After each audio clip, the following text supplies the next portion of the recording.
Parang matagal na yan ah.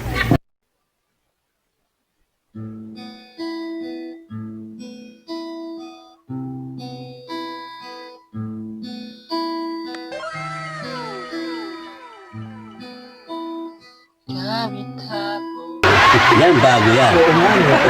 Bago yan.